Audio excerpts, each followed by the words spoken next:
मोदी से पूछते हो वैसी बांग्लादेश के हिंदुओं पे जुल्म हो रहा, तुम क्यों कुछ नहीं बोल रहे? भी तो जिम्मेदार है मोदी। आप शेख हसीना को ऐसा कर लिए कि बांग्लादेश को भूल गए। क्या बिजली गिरी है बांग्लादेश पर? क्यों बांग्लादेश के होश पाख्ता हो चुके हैं? क्यों बांग्लादेश की 1000 टेक्सटाइल यूनिट्स पर ताले लग चुके हैं? बांग्लादेश का नुकसान कैसे भारत के लिए फायदे का सौदा बन गया है? भारत के एक प्रोजेक्ट ने कैसे बांग्लादेश के टेक्सटाइल सेक्टर पर लगाम लगा दी है? उत्तर प्रदेश क्यों इस वक्त सुर्खियों में बना हुआ है? क्या होने वाला है उत्तर प्रदेश में जो हजारों लोगों के लिए रोजगार की वजह बनेगा? बांग्लादेश के कंगाली के पीछे क्या कारण है? वहीं बांग्लादेश ही तो इसका जिम्मेदार नहीं। आइए जानते हैं ऐसी कई बड़े सवालों के जवाब। दोस्तों, बांग्लादेश के इस वक्त हालात जो हैं वो कंगाली की तरफ उसे तेजी से धकेल रहे हैं।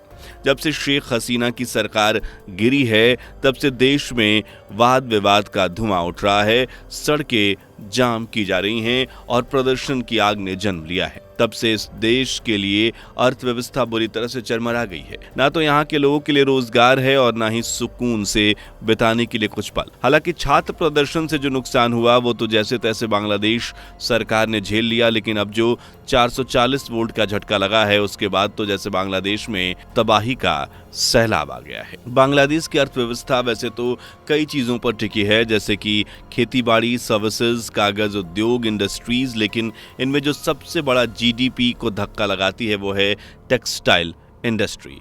इस इंडस्ट्री में तो बांग्लादेश ने भारत को भी पछाड़ दिया था और अमेरिकन, यूरोपियन कंट्रीज में बांग्लादेश से ही माल भेजा जाता था, वो भी बहुत बड़े लेवल पर। आपको जानकर हैरानी होगी कि जहां साल 2009 में बांग्लादेश से 12 यूएसडी बिलियन का माल एक्सपोर्ट किया जाता था, वहीं 2023 से 2024 के दरमियान टेक्सटाइल इंडस्ट्री ने ऐसे कदम जमाए कि बांग्लादेश से 46 यूएसडी बिलियन का एक्सपोर्ट होने लगे। और यानी आप समझ सकते हैं कि बांग्लादेश को ऊंचाइयों तक पहुंचाने में कपड़े के व्यापार का कितना बड़ा हाथ था। जिस रफ्तार से टेक्सटाइल इंडस्ट्री ने बांग्लादेश को ऊंचाइयों पर पहुंचाया था, उसी तेजी से अब ये बांग्लादेश को नीचे भिला रही है। जी हाँ, सही सुना आपने, बांग्लादेश की टेक्सटाइल इंडस्ट्री बुरी तरह से डूबती नजर आ रही है। इस देश में छोटी से लेकर बड़ी गारमेंट फैक्ट्रीज हैं जिनकी संख्या करीब 3000 बताई जाती हैं। इन्हीं में से करीब 800 से 1000 कारखानों पर अब ताला लग चुका है। पहले ही बांग्लादेश आंदोलन, प्रदर्शन, सत्ता पलट, पॉलिटिकल अनस्टेबिलिटी की मार झेल रहा है, लेकिन अब इससे तंग आकर 3000 में से करीब 800 से 1000 स्मॉल और मीडियम साइज वाली गारमेंट्स प्रोडक्शन यूनिट बंद हो चुकी हैं। अभी सिर्फ वही कारखाने बचे हैं जिनके पास मोटी रकम है, वो मुश्किल वक्त में खुद को संभाल सकते थे। बाकी के छोटे मोटे कारखानों पर पूरी तरह से ताला लग गया है। इसी खबर से बांग्लादेश की आवाम और सरकार दोनों ही सदमे में है, क्योंकि जहां कारखानों में काम करने वाले लोगों के रोजगार छिन गए हैं, वहीं इन यूनिट्स से आने वाले पैसे भी अब सरकार के खजाने में नहीं आएंगे, जो कि पहले ही खाली हो चुका है। इसलिए बांग्लादेश की सरकार इस वक्त बुरी तरह से बौखला उठी है, क्योंकि जिस इंडस्ट्री के बलबूते बांग्लादेश की इकोनॉमी तेजी से बूस्ट मार रही थी, वही इंडस्ट्री इकोनॉमी को तेजी से नीचे गिरा रही है।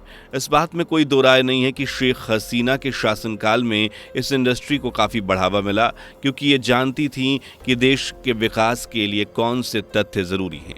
इन्हीं पर शेख हसीना ने काफ़ी मेहनत भी की और इसका फ़ायदा हम आपको ऊपर बता ही चुके हैं। लेकिन जब शेख हसीना गद्दी छोड़ती हैं तो न सिर्फ बांग्लादेश अनस्टेबल हो गया, बल्कि यहाँ रोज़गार के हालात भी बड़ी ख़राब हो गए। महज 40 से 45 दिनों के अंदर ही इतना बड़ा बदलाव देखने को मिल रहा है। 800 से 1000 टेक्सटाइल यूनिट्स पर ताले लटक चुके हैं, अनगिनत संख्या में लोग बेरोजगार हुए हैं और ये हालात कहीं ना कहीं बांग्लादेश की नई सरकार की वजह से भी हो रहे हैं। जब से मोहम्मद यूनुस ने बांग्लादेश की कमान को संभाला है, तब से कुछ ऐसे फैसले वो ले रहे हैं जो देश के लिए बिल्कुल भी ठीक नहीं है। हम सब जानते हैं कि बांग्लादेश और भारत के बीच रिश्तों में कितनी मिठास थी। आज बांग्लादेश सिर्फ और सिर्फ भारत की मदद से ही आज़ादी की सांस ले रहा है। दुश्मनों के सामने खड़े होने से लेकर आर्थिक सहायता देने तक, बिजनेस को एक्सपेंड करने से लेकर परेशानी में मदद करने तक भारत बांग्लादेश के साथ खड़ा हुआ है। लेकिन अब यही बांग्लादेश भारत को आंखें दिखाता नजर आता है। मोहम्मद यूनुस तो भारत के दुश्मनों से ही हाथ मिला रहे हैं। जी हाँ, चीन पाकिस्तान के साथ इस देश के रिश्ते गहरे होते जा रहे हैं। और तो और पाकिस्तान से बांग्लादेश मिसाइल भी ले रहा है जिसका नाम गुहारी है। ये एक शॉर्ट रेंज मिसाइल है, यानी आप देख सकते हैं कि बांग्लादेश भारत के दुश्मनों के साथ मिलकर न सिर्फ व्यापारिक संबंध मजबूत कर रहा है बल्कि अपनी ताकत भी बढ़ाने की कोशिश में लगा हुआ है। इसी तरह चीन भी बांग्लादेश के नजदीकी का दोस्त बनता जा रहा है, जो पैसों के झांसे में लेकर इस देश को अपनी मनमानी से नचाएगा। इन्हीं के दम पर मोहम्मद यूनुस के तेवर अभी बदले बदले दिख रहे हैं। आप कह सकते हैं कि यही तेवर बांग्लादेश के लिए सबसे बड़ी मुसीबत बनेंगे। आज टेक्सटाइल इंडस्ट्री की जो हालत है वो कहीं ना कहीं भारत से रिश्ते बिगाड़ने का ही अंजाम है। टेक्सटाइल इंडस्ट्री को ठप करने के पीछे थोड़ा हाथ हमें डीजल को भी देखना पड़ेगा। दरअसल भारत की तरफ से डीजल पाइपलाइन प्रोजेक्ट की शुरुआत की गई थी, लेकिन कुछ समय पहले भारत ने इस प्रोजेक्ट पर भी फुल स्टॉप लगा दिया। लेकिन कपड़ा और डीजल दोनों का कनेक्शन शायद आपको समझ नहीं आ रहा होगा, तो बता दें कि बांग्लादेश में ज़्यादातर कपड़ा उद्योग वाले कारखाने डीजल इंजन से ही ऑपरेट होते हैं, क्योंकि यहाँ बिजली के हाल भी बांग्लादेश की गिरती इकोनॉमी की तरह ही है, मतलब एकदम डगमगाते हुए। इसलिए बिजली की कमी को पूरा करने और कारखानों में मशीनों को ऑपरेट करने के लिए डीजल इंजन का इस्तेमाल किया जाता है। लेकिन अब ऐसा होना भी मुमकिन नहीं है, क्योंकि भारत ने डीजल पाइपलाइन प्रोजेक्ट पर ही रोक लगा दी है और भारत की तरफ से बांग्लादेश के बिगड़ते हालातों का हवाला दिया गया है। जबकि इस पाइपलाइन को इसलिए बिछाया जा रहा था ताकि बांग्लादेश के कारखानों में जो डीजल की ज़रूरत है उसे पूरा किया जा सके। इसका असर कहीं ना कहीं टेक्सटाइल इंडस्ट्री पर भी देखने को मिल रहा है और टेक्सटाइल इंडस्ट्री डूबती जा रही है, जिसके अलावा बर्बादी के और भी कई कारण हमें बांग्लादेश में देखने को मिलते हैं। जैसे कि कुछ समय पहले आई बाढ़, ये बाढ़ इतनी भयानक थी कि इसने देश भर में तबाही ला दी और सरकार की तरफ से कहा गया कि यह क्लाइमेट डिजास्टर इतिहास के सबसे खतरनाक डिजास्टर में से एक है। जहाँ एक तरफ ये देश कंगाली की राह पर चल पड़ा है, वहीं दूसरी तरफ अमीरी की कहानी लिखने की तैयारी में है इसका पड़ोसी देश भारत। जी हाँ, बांग्लादेश के टेक्सटाइल सेक्टर के ठप होने से भारत को काफ़ी बड़ा फायदा पहुंचने वाला है, क्योंकि अब जो क्लाइंट्स बांग्लादेश की तरफ कपड़े के लिए रुख करते थे, अब वो सभी देश भारत के साथ डील करने पर विचार कर रहे हैं।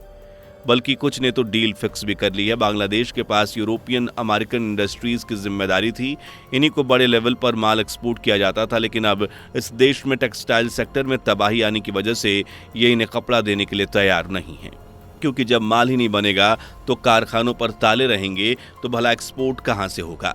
इसी बात का फायदा उठा रहा है भारत, खासकर उत्तर प्रदेश। यहां 10,000 की करोड़ में इन्वेस्टमेंट लेकर बात सामने आई है।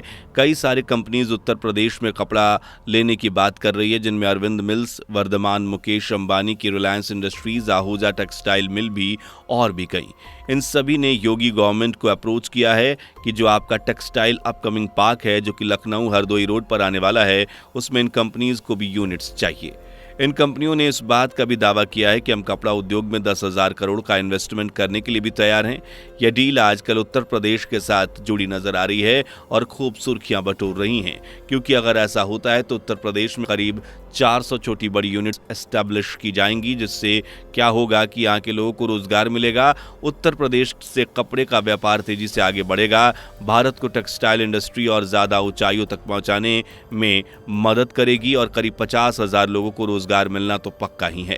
इसलिए इस डील से उत्तर प्रदेश और भारत का बड़ा फायदा पहुंचने वाला है, जबकि यही इंडस्ट्री बांग्लादेश को डुबा रही है। और कहीं ना कहीं देखा जाए तो डीजल पाइपलाइन प्रोजेक्ट बाढ़ के अलावा इस बर्बादी की सबसे बड़ी वजह नजर आ रही है पॉलिटिकल अनस्टेबिलिटी।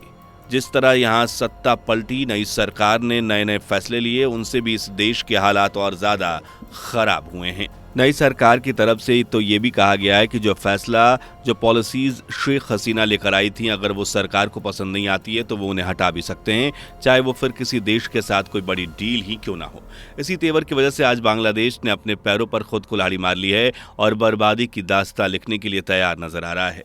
तो दोस्तों, आपको क्या लगता है, क्या भारत टेक्सटाइल इंडस्ट्री में बांग्लादेश से आगे निकल जाएगा या बांग्लादेश कोई बड़ा खेल खेल सकता है? अपनी राय कमेंट सेक्शन में लिखकर जरूर बताइए। वीडियो को लाइक और चैनल को सब्सक्राइब करके बेल आइकन को जरूर प्रेस करें। दोस्तों, आपको स्क्रीन पर 2 और वीडियोस दिखाई दे रही हैं, जिसे देखने के लिए स्क्रीन पर क्लिक करें।